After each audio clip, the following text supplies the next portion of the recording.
ഈശോ മിശിഹായ്ക്ക് സ്തുതിയായിരിക്കട്ടെ. ഞാൻ മാണിപ്പറമ്പിലച്ചൻ. മെത്രാൻ സിനഡിന് പിഴച്ചതെവിടെ? ഇതൊരു പൊതുജനങ്ങളിൽ, വിശ്വാസികളിടയിൽ നിലനിൽക്കുന്ന ഒരു വികാരം ഞാൻ പങ്കുവെക്കുന്നതാണ്. 100% ശരിയാണോ എനിക്കറിയില്ല, എങ്കിലും ചിലതരം ശരിയാണ്. അവർ പറയുന്നതിനകത്തൊരു പോയിന്റ് ഉണ്ട് എന്ന് തോന്നുന്നത് കൊണ്ടാണ് ഞാനത് പങ്കുവെക്കുന്നത്. ഈ അമിതമായ സൗഹൃദവും അനാവശ്യമായ കൂട്ടുകെട്ടുകളും അതാണ് മെത്രാൻ സിനഡിന് പിഴയ്ക്കാൻ കാരണമെന്നാണ് പൊതുജനങ്ങളുടെ വിലയിരുത്തൽ. മിതമായ അടുപ്പം വേണം, ആവശ്യമായ കൂട്ടുകെട്ടുകളും വേണം. പക്ഷെ അമിതമായ സൗഹൃദം, മിതമല്ലാത്തത്, അതിൽ അനാവശ്യമായ കൂട്ടുകെട്ടുകൾ, അത് നല്ലതല്ല. വ്യക്തിപരമായ അടുപ്പം മൂലം ചില കാര്യം നോ പറയേണ്ടി വരുന്നിടത്ത് അത് പറയാൻ പറ്റാതെ വരുന്നു. ദൈവത്തെക്കാൾ സഹപ്രവർത്തകരെയോ മനുഷ്യരെയോ പ്രസാദിപ്പിക്കാൻ ശ്രമിക്കുന്ന ആർക്കും സംഭവിക്കുന്ന വീഴ്ചയാണിത്. സഭയുടെ സത്യവിശ്വാസത്തിൽ നിന്നുള്ള വ്യതിചലനം കണ്ടിട്ടും അത് തെറ്റാണെന്നും തിരുത്തണമെന്നും പറയാൻ പറ്റാത്ത വിധം മാനുഷിക സ്നേഹിതന്മാരായി, സുഹൃത്തുക്കളായി മെത്രാന്മാർ മാറിയിരിക്കുന്നു. എല്ലാവരുടെയും കാര്യമല്ല ഞാൻ പറയണേ, പക്ഷെ പലരും. നമ്മുടെ മതത്തിൻ്റെ രഹസ്യം, അങ്ങനെയാണ് പൗലോസ് ഉപയോഗിക്കുന്ന വാക്ക്, നമ്മുടെ മതത്തിൻ്റെ രഹസ്യം, അത് ക്രിസ്തുവിൻ്റെ രഹസ്യമാണ്. അതിൻ്റെ സംരക്ഷകരും കാവൽക്കാരുമാണ് മെത്രാന്മാർ എന്ന സത്യം അവർ സൗകര്യപൂർവ്വം മറന്നു പോവുകയാണ്. ചില ഉദാഹരണങ്ങൾ ചൂണ്ടിക്കാണിക്കുക, മുമ്പ് ചൂണ്ടിക്കാണിച്ചിട്ടുള്ളത് തന്നെ, പക്ഷെ ഒന്നും ചൂണ്ടിക്കാണിക്കുകയാണ്. പാലായിലെ പ്രസംഗത്തിൽ ഏറ്റവും കൂടുതൽ തൻ്റെ കൂടെ നിന്ന ആള്, ഈ ലോകത്ത് തന്നെ ഏറ്റവും കൂടുതൽ സ്നേഹിക്കുന്ന ആള് എന്ന് പാലാ പിതാവിനെ പുകഴ്ത്തേണ്ട കാര്യം തലശ്ശേരി പിതാവിനുണ്ടായിരുന്നോ? തലശ്ശേരി പിതാവിനെ ഏറ്റവും കൂടുതൽ സ്നേഹിക്കുന്നത് പാലാ പിതാവാ? അത് നമ്മുടെ കർത്താവ് ഈശോ മിശിഹായോ? എന്നെ ഏറ്റവും കൂടുതൽ, ലോകത്ത് ഏറ്റവും കൂടുതൽ എന്നെ സ്നേഹിക്കുന്നത് പാലാ പിതാവാണ് എന്ന് പറയേണ്ട കാര്യം തലശ്ശേരി പിതാവിനുണ്ടായിരുന്നോ? എൻ്റെ കൂടെ എപ്പോഴും നിൽക്കുന്ന ആൾ എന്ന് പറയേണ്ട കാര്യം ഉണ്ടായിരുന്നോ? അദ്ദേഹത്തെ പ്രസംഗിക്കാൻ നിർബന്ധിച്ചതാണ് പാലാ പിതാവ് എന്ന് അവിടെ പറയുണ്ടായി, അദ്ദേഹം പറയുണ്ടായി. അങ്ങനെ നിർബന്ധിക്കേണ്ട കാര്യമുണ്ടായിരുന്നോ? വിശേഷിച്ചും സഭാ കോടതി തലശ്ശേരി മെത്രാനെ കുറ്റക്കാരനെന്ന് കണ്ട് അദ്ദേഹത്തിനെതിരെ വിധി പ്രസ്താവിച്ചൊരു സന്ദർഭമായിരുന്നത്. ആ കാര്യം പറഞ്ഞിട്ട് വകതിരിവുള്ളവർ അങ്ങനെ ഒരു ചെയ്യുക, പിതാവ് ഈ പരിപാടിക്ക് വരണ്ട, ദയവായിട്ട് വരണ്ട, അതൊരു തെറ്റായ സന്ദേശം നൽകും, കുറ്റവിമുക്തനായിട്ട് നമുക്കൊരു ഒരു പരിപാടി നമുക്ക് സംഘടിപ്പിക്കാം എന്ന് പറയല്ലേ വേണ്ടിയിരുന്നത്. അതല്ലേ വകതിരിവ് എന്ന് പറയണേ, വിവേകം എന്ന് പറയണേ, അതല്ലേ പരിശുദ്ധാത്മാവിന്റെ ദാനങ്ങളിൽ ഒന്ന്. അതിന് പിന്നാലെ തലശ്ശേരി പിതാവിന് 2-ാം അക്വിനാസ് എന്ന് പാലാ പിതാവ് പുകഴ്ത്തിയത് അസ്ഥാനത്തായി പോയില്ലേ? സഭാ കോടതി കുറ്റക്കാരെന്ന് വിധി പ്രസ്താവിച്ച ഒരാളെ 2-ാം അക്വിനാസ് എന്നൊക്കെ പറയുക, അത് ഭയങ്കര മോശമായി പോയില്ലേ? അപ്പോൾ ഇങ്ങനെയൊക്കെ പറയുമ്പോൾ എന്തൊക്കെയോ ചീഞ്ഞ് നാറുന്നുവെന്നും മെത്രാന്മാർക്ക് എന്തൊക്കെയോ ഒളിക്കാനുണ്ടെന്നും മെത്രാന്മാർക്കിടയിൽ എന്തൊക്കെയോ അഡ്ജസ്റ്റ്മെന്റ് ഉണ്ടെന്നും വിശ്വാസികൾ ചിന്തിക്കാൻ അത് ഇടയായി. അങ്ങനെ ഉണ്ടോ ഇല്ലെന്നൊക്കെ അറിഞ്ഞുകൂടാ. ഉണ്ടായാലും ഇല്ലെങ്കിലും അത് അങ്ങനെ ഒരു ചിന്ത വന്നുല്ലോ. ഈ മെത്രാന്മാരെന്ന സ്വകാര്യ കുടുംബത്തിലെ ആളുകളല്ലല്ലോ, സഭയുടെ ആളുകളല്ലേ. അപ്പോൾ കർത്താവിനോ വിശ്വാസത്തിനോ സഭയ്ക്കോ അവർ വലിയ വില കൽപ്പിക്കുന്നില്ലെന്നും തങ്ങളുടെ മാനുഷിക സൗഹൃദത്തിനാണ് എല്ലാ വിലയും കൊടുക്കുന്നതെന്നും ഒരു പ്രതീതിയല്ലേ സഭാന്തരീക്ഷത്തിൽ ഉണ്ടായത്? ആദ്യം വിവേകരഹിതമായി പ്രവർത്തിച്ചുവെങ്കിലും ഇപ്പോൾ മൂലക്കാട്ട് പിതാവ് അപകടം മണക്കുകയും വകതിരിവോടെ പ്രവർത്തിക്കുകയും ചെയ്തിട്ടുണ്ട്. ക്രാനായ മെത്രാപ്പോലിത്തയും അച്ചടക്ക നടപടി നേരിടേണ്ടി വരിക എന്നൊരവസ്ഥ അദ്ദേഹം ഇപ്പോൾ ഒഴിവാക്കി. പക്ഷെ അല്പം കൂടെ വിവേകം മുൻപ് കാണിച്ചിരുന്നെങ്കിൽ ഈ നാണക്കേട് ഒഴിവാക്കാമായിരുന്നു. എന്താ നാണക്കേട്? ആദ്യം സ്പെഷ്യൽ ട്രിബ്യൂണൽ സസ്പെൻഡ് ചെയ്യുന്നതിനുള്ള ഉത്തരവ്, പിന്നെ അതിൻ്റെ എതിർപ്പ് വന്നപ്പോൾ അത് ഭാഗികമായി പിൻവലിക്കുക, ഇപ്പൊ പൂർണ്ണമായും പിൻവലിക്കുക. ഇതൊക്കെ ഒഴിവാക്കാമായിരുന്നില്ലേ? ഈ വക കാര്യങ്ങൾക്ക് അറിയാതെയാണോ ഇതിന്റെ തലപ്പത്തിരിക്കണേ? ഇതൊക്കെ ചരിത്രത്തിന്റെ ഭാഗമായി രേഖപ്പെടുത്തപ്പെടുകയില്ലേ? അപ്പം ആദ്യം ഈ സ്പെഷ്യൽ ട്രിബ്യൂണലിന്റെ അവരെ കേൾക്കാതെ തന്നെ അവർ സസ്പെൻഡ് ചെയ്തത് ഈ പാമ്പളാനി പിതാവിന്റെ സ്വാധീനത്തിൽ പെട്ടുപോയിട്ടാണെന്ന് മൂലക്കാട്ട് പിതാവിനെ കുറിച്ച് ഒരു സഭാന്തരീക്ഷത്തിൽ അങ്ങനെ ഒരു ചിന്ത വന്നില്ലേ?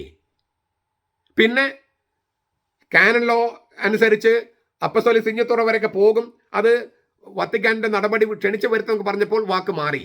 ഇങ്ങനെ തലതിരിഞ്ഞ് നാണക്കേടുണ്ടാക്കേണ്ട കാര്യമുണ്ടായിരുന്നോ? അപ്പം നിങ്ങളുടെ സൗഹൃദങ്ങൾ സഭയെ ബാധിക്കുന്നതാണെങ്കിൽ സോറി പിതാവേ, ഇക്കാര്യത്തിൽ എനിക്ക് കാനണിൽ വിട്ട് മറിച്ച് ചെയ്യാൻ പറ്റില്ല എന്ന് പറയാൻ ചങ്കൂറ്റം എന്തേ ഇല്ലാതെ പോകുന്നു. ഈ സിനഡില് ഈ സഭാ കോടതി സ്പെഷ്യൽ ട്രിബ്യൂണല് കുറ്റക്കാരനെന്ന് കണ്ടെത്തി രണ്ടുപേരും മാറി നിൽക്കൂ, നിങ്ങൾ ആ സിനഡിൽ പങ്കെടുക്കേണ്ടെന്ന് പറയേണ്ടിയിരുന്നില്ലേ?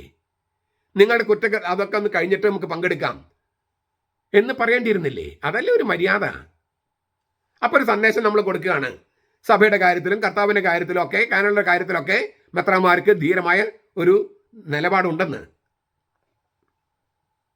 ഈ മെത്രാൻ സിനഡിൽ വികാരി മെത്രാപ്പോലിത്തയെ മേജർ ആർച്ച് ബിഷപ്പ് ശാസിച്ചുണ്ടാവുമോ? ആർക്കറിയാം? മേജർ ആർച്ച് ബിഷപ്പിന് അന്ന് കഴിയുമോ? മേജർ ആർച്ച് ബിഷപ്പും കുറ്റക്കാരനെന്ന് സഭാകോടതി കണ്ടെത്തിയിരിക്കുക. അപ്പൊ ധാർമ്മികവും ആത്മീകവും കാനോനികമായ ശക്തി ചോർന്നു പോയി നിൽക്കുകയാണ് ഒരു സഭയുടെ തലവൻ, നമ്മുടെ സഭയുടെ തലവൻ. നമ്മുടെ സഭയുടെ ദുരവസ്ഥ നോക്കൂ. എല്ലാവരെയും നേർവഴിക്ക് നയിക്കേണ്ട ആളാണ് ധാർമ്മികമായും ആത്മീയമായും കാനോനികമായും ശക്തി ചോർന്ന് നിൽക്കുന്നത് ഒരു സഭയുടെ തലവൻ. തീർന്നില്ല. താൻ ചെയ്യേണ്ടതും ചെയ്യാൻ പാടില്ലാത്തതുമായ എല്ലാ കാര്യങ്ങളും ചെയ്യാനായിട്ട് കയറൂരി വിട്ടിരിക്കുകയാണ് വികാരി മെത്രാപ്പോലിത്തയെ. അദ്ദേഹത്തെ നിയന്ത്രിക്കണമെന്ന് സഭാകോടതി പറഞ്ഞിരിക്കുന്നത്. വികാരി മെത്രാപ്പോലിത്തയെ മേജർ ആർച്ച് ബിഷപ്പ് നിയന്ത്രിക്കണമെന്ന്, എന്ന് വെച്ചാൽ നിയന്ത്രണമില്ലാതെ പോകുന്നുവെന്ന്. ഇതൊക്കെ ഇങ്ങനെ പറയേണ്ടി വരുന്നത് നല്ലൊരു അവസ്ഥയാണോ? കോടതിയാണ് പറയുന്നത്, മാണിപ്പറമ്പലച്ചനല്ല, പാമ്പാറച്ചൻ്റെ കോടതി. അതിലൊരു ജഡ്ജി ഇരിങ്ങാലക്കുട രൂപതക്കാരനാ, എൻ്റെ രൂപതക്കാരനാ. മറ്റൊരു ജഡ്ജി ഇടുക്കി രൂപതക്കാരനാ, എൻ്റെ ക്ലാസ്മേറ്റാ. അവരൊക്കെ ശക്തമായ നിലപാടെടുത്തത് ഭയങ്കര സന്തോഷത്തോടെയാണ് ഞാൻ സ്വീകരിക്കുന്നത്. കുറച്ച് പേരെങ്കിലും സഭയുടെ കൂടെ നിൽക്കാൻ, കർത്താവിൻ്റെ കൂടെ നിൽക്കാൻ ഉണ്ടല്ലോ, മെത്രാന്മാരെ പേടിക്കാതെ. പണ്ട് മെത്രാന്മാർക്കിടെ നല്ല സൗഹൃദമുണ്ടായിരുന്നു, എനിക്കറിയാം. ഞാൻ കുറേ മെത്രാന്മാരെൻ്റെ സുഹൃത്തുക്കളാണ് ആയിരുന്നു. ഇപ്പോൾ സൗഹൃദം ഉണ്ടെന്ന് എനിക്ക് അറിഞ്ഞുകൂടാ. പക്ഷേ അത് വ്യക്തിപരമായ നേട്ടങ്ങൾക്കോ അഡ്ജസ്റ്റ്മെൻറ്റുകൾക്കോ വേണ്ടിയല്ലായിരുന്നു ആ സൗഹൃദം. സുറിയാനി സഭയുടെ നന്മ, ആഗോള കത്തോലിക്ക സഭയുടെ നന്മ, കർത്താവിൻ്റെ മഹത്വം, ഇത് മൂന്നുമാണ് അവരെ നയിച്ചിരുന്നത്. അവരൊന്നിപ്പിച്ചത് ഇത് തന്നെയാണ്. അവർ ഒരുമിച്ച് കൂടുമ്പോൾ ചർച്ച ചെയ്തിരുന്നതും ഇക്കാര്യങ്ങളാണ്. വ്യക്തിപരമായ ഏത് നാട്ടത്തിന് വേണ്ടിയാണെങ്കിലും അവർ സഭയുടെ വ്യവസ്ഥിതിയെയോ കാനൻ നിയമത്തെയോ പരിശുദ്ധ ക്രമത്തെയോ ദുരുപയോഗം ചെയ്തിട്ടില്ല ഒരിക്കൽ പോലും. ഇപ്പോൾ അതല്ല സ്ഥിതി. ഈ വിമത വൈദികരും മുന്നേറ്റക്കാരുമായുള്ള അമിതമായ അടുപ്പവും സൗഹൃദവും അത് മെത്രാന്മാരുടെ ഒരു പ്രശ്നമല്ലേ? ഈ സഭാവിരുദ്ധരും പാപ്പാവിരുദ്ധരുമായ അവരുമായിട്ടുള്ള സൗഹൃദം ഈ മെത്രാന്മാരെയും ശീഷ്മയിലാക്കുകയല്ലേ? സഭയുടെ ഐക്യതയ്ക്കെതിരെയല്ലേ അവർ തെറ്റ് ചെയ്യുന്നത്? അതെന്താ മറ്റു മെത്രാന്മാർക്ക് ചൂണ്ടിക്കാണിക്കാൻ കഴിയാത്തത്? എന്ത് ശക്തമായി ഒരു നിലപാടെടുക്കാൻ പറ്റാത്തത്? ഇവരുടെ വ്യാജ പ്രബോധനങ്ങൾ എന്തുമാത്രം നമ്മൾ കേൾക്കുന്നു, എന്തുമാത്രം. അത് തിരുത്താൻ മെത്രാന്മാർ കഴിയുന്നില്ല. അപ്പോൾ ഇവർ പഠിപ്പിക്കുന്ന വേദവിപരീതങ്ങൾ, അബദ്ധ സിദ്ധാന്തങ്ങൾ, അതും തിരുത്താൻ മെത്രാന്മാർ കഴിയാതെ വരുമ്പോൾ മെത്രാന്മാർ അവരുടെ പക്ഷത്ത് അല്ലെ സൗഹൃദത്തിൽപ്പെട്ട് ഈ വേദവിപരീതങ്ങളുടെ കൂട്ടത്തിൽ പെട്ടുപോകല്ലേ, പാഠാണ്ടതകളിൽ പെട്ടുപോകല്ലേ? ചുരുങ്ങിയപറ്റം ജനങ്ങളുടെ മുമ്പിലെങ്കിലും അങ്ങനെയാണ്. പൗലോസ് ലീഗ തിമോത്തിയോസ് എന്ന 35കാരനായ മെത്രാന് കൊടുത്ത ഉപദേശം ഞാനിവിടെ ആവർത്തിക്കുക. അതായത് തിമോത്തിയോസിന് എഴുതിയ ഒന്നാമത്തെ ലേഖനം ക്രിസ്തുവർഷം 65 എഴുതുന്നത്. 62, 63 കാലയളവിൽ പൗലോസ് റോമയിൽ കാരാഗ്രഹത്തിലായിരുന്നു, വീട്ടു തടങ്കൽ. അവിടെ നിന്ന് രക്ഷപ്പെട്ടു. പിന്നെ സ്പെയിനിലൊക്കെ പോയി തിരിച്ച് ത്രോവാസ് എന്ന സ്ഥലത്ത് വന്നു. തിരിച്ച് റോമയിൽ പോയി 67 കൊല്ലപ്പെടുന്നത്. അതിനിടയ്ക്കാണ് ഈ 65 തിമോത്തിയോസിന് എഴുതിയ ലേഖനം, ഒന്നാമത്തെ ലേഖനം ക്രിസ്തുവർഷം 65. അത് എഴുതുന്നതിന് 18 വർഷങ്ങൾക്ക് മുമ്പാണ് പൗലോസ് ലീഗ തിമോത്തിയോസിനെ കണ്ടുമുട്ടുന്നത്. അന്ന് 18 വയസ്സേ ഉള്ളൂ ഈ കുട്ടിക്ക്. ഈ തിമോത്തിയോസിന് 35 വയസ്സിൽ മെത്രാനായിട്ട് അഭിഷേകം ചെയ്യപ്പെട്ടു. 35 വയസ്സ്, അതായത് തിമോത്തിയോസിന് മെത്രാനായപ്പോൾ 35 വയസ്സാണ്. അപ്പോൾ ആ മെത്രാൻ, പുതുതായിട്ട് വാഴിക്കപ്പെട്ട മെത്രാന് പൗലോസ് ലീഗ എഴുതുന്ന ലേഖനം, ഒന്നാമത്തെ ലേഖനം, തിമോത്തിയോസിന്റെ ഒന്നാമത്തെ ലേഖനം, അതിൽ അദ്ദേഹം പറയുകയാണ്, വചനം വിശ്വാസയോഗ്യവും തികച്ചും സ്വീകാര്യമാണ്. ഇതിനായിട്ട് തന്നെയാണ് നാം സകല മനുഷ്യരുടെയും വിശിഷ്യ വിശ്വാസികളുടെയും രക്ഷകനായ ജീവിക്കുന്ന ദൈവത്തിൽ പ്രത്യാശ വെച്ച് അധ്വാനിക്കുന്നതും പോരാടുന്നതും. പോരാടുക, മല്ലയുദ്ധം ചെയ്യുന്നുള്ള ഒരു വാക്കാണ് ഉപയോഗിച്ചിരിക്കുന്നത്.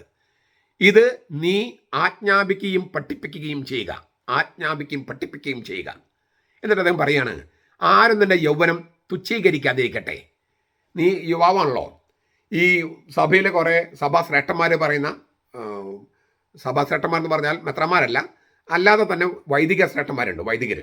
അപ്പം വൈദികരുണ്ട്, പിന്നെ സഭയിൽ പല സ്ഥാനങ്ങളിൽ ഇരിക്കുന്നവരുണ്ട്. ഇങ്ങോട്ടാണ് ഈ യുവാവാണ് മെത്രാൻ, 35 വയസ്സേ ഉള്ളൂ. അപ്പം നിൻ്റെ ആരും നിന്റെ യൗവനം തുച്ഛീകരിക്കാതിരിക്കട്ടെ. ഞാനതെന്താന്ന് പറയാം. വാക്കിലും നടപ്പിലും, പൗലോസിന്റെ വാക്കുകൾ പറഞ്ഞേ, വാക്കിലും നടപ്പിലും സ്നേഹത്തിലും വിശ്വാസത്തിലും നിർമ്മലതയിലും നീ വിശ്വാസികൾക്ക് മാതൃകയായിരിക്കുക.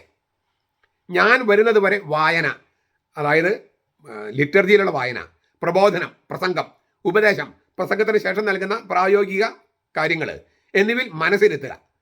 സഭാശ്രേഷ്ഠന്മാരെ കൈവപ്പ് വഴി പ്രവചനത്താൽ നിനക്ക് ലഭിച്ചതും ഉള്ളതുമായ കൃപാവരം അവഗണിക്കാതെ, മെത്രാൻ പട്ടം അവഗണിക്കാതെ ഇക്കാര്യങ്ങളെല്ലാം നീ അനുഷ്ഠിക്കുക. അവയിൽ തന്നെ ആയിരിക്കുക. അങ്ങനെ നിന്റെ പുരോഗതി എല്ലാവർക്കും ദിശമായി തീരട്ടെ. നിന്നെക്കുറിച്ച് തന്നെയും കരുതലോടെ ഇരിക്കുക. പ്രബോധനങ്ങളെക്കുറിച്ചും എത്ര കൃത്യമാണ്. അവയിൽ ഉറച്ചു നിൽക്കുക. അങ്ങനെ ചെയ്താൽ നീ തന്നെയും നിന്റെ ശ്രോതാക്കളെയും രക്ഷിക്കും. നീയാണ് രക്ഷിക്കാൻ പോണേ, കർത്താവ് വിശ്വസിച്ച് മാത്രമല്ല. ഞാൻ പറഞ്ഞല്ലോ, ഈ യുവാവായിരുന്നു ഈ മെത്രാൻ. അപ്പോൾ ഈ മെത്രാനെ മറ്റുള്ളവർ ബഹുമാനിക്കണമെങ്കിൽ എന്താണ് ചെയ്യേണ്ടത്? പൗലോസിലേക്ക് പറഞ്ഞതാണ്, പ്രായത്തിൽ യുവാവാണെന്ന പരിമിതിയെ മറികടക്കാൻ തിമോഥെയോസ് ചെയ്യേണ്ടത് പ്രസംഗിക്കുന്ന സ്നേഹവും വിശ്വാസവും വിശുദ്ധിയും അദ്ദേഹത്തിൻ്റെ ജീവിതത്തിലുണ്ടാകണം. പക്വതയുള്ള പെരുമാറ്റത്തിലൂടെയും ഉത്തരവാദിത്തം വിവേകപൂർവ്വം നിറവേറ്റിയും മാത്രമേ സഭയുടെ നവീകരണം വിജയിക്കൂ. പക്വതയുള്ള പെരുമാറ്റം, ഉത്തരവാദിത്തങ്ങൾ വിവേകപൂർവ്വം നിറവേറ്റി. അപ്പോൾ ഈ മെത്രാന്മാർ ചെയ്യേണ്ട ഒരു കാര്യമാണ്. ഇപ്പം 35 വയസ്സായല്ലോ മെത്രാന്മാർക്ക് പലർക്കും. അപ്പോൾ അവരുടെ ഈ പക്വതയും പെരുമാറ്റവും വിശ്വാസത്തോടുള്ള വിശ്വാസം നിലനിർത്താൻ വേണ്ടിയുള്ള സംരക്ഷിക്കാൻ വേണ്ടിയുള്ള പോരാട്ടം മല്ലയുദ്ധം പോലെ നടത്തണമെന്നൊക്കെയാണ് പറയണേ.